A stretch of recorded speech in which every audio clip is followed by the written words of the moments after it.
Area graphs, I think, are particularly useful when you have data that spans a lot of different years and different categories that have a meaning from a cumulative point of view. Here, for example, I have data on the top 10 leading causes of death in the United States, and the data spans from the 1999 to 2017, and we can get a quick preview of the list that is in here for all 19 years worth of data.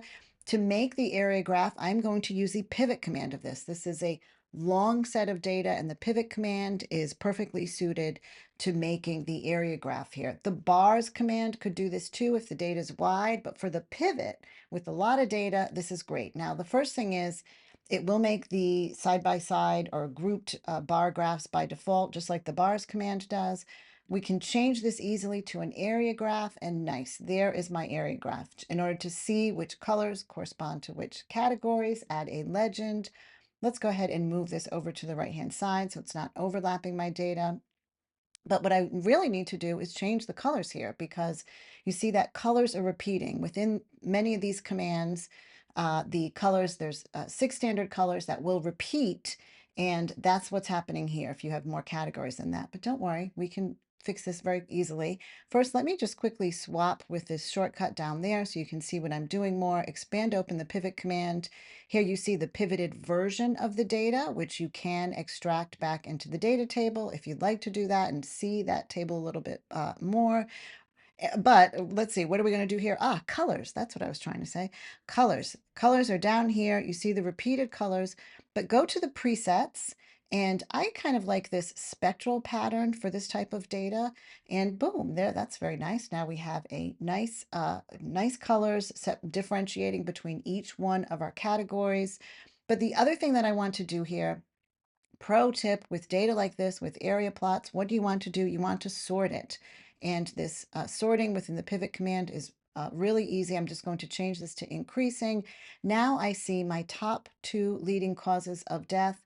Heart disease and cancer have been the top 2 for a long time.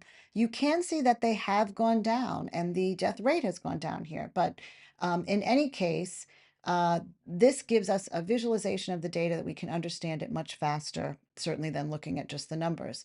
A couple of other things I might want to do here. I actually would prefer these colors decreased, reversed, not decreased, reversed.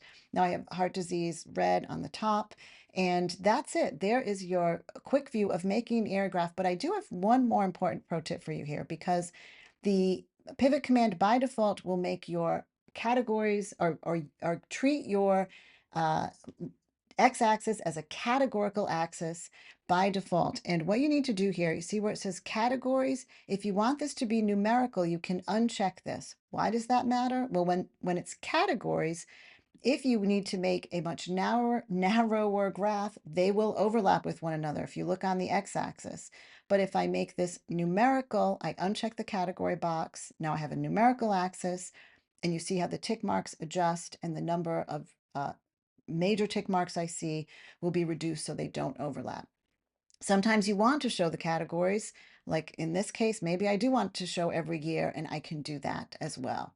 This was your quick overview of making area graphs using the pivot command in DataGraph.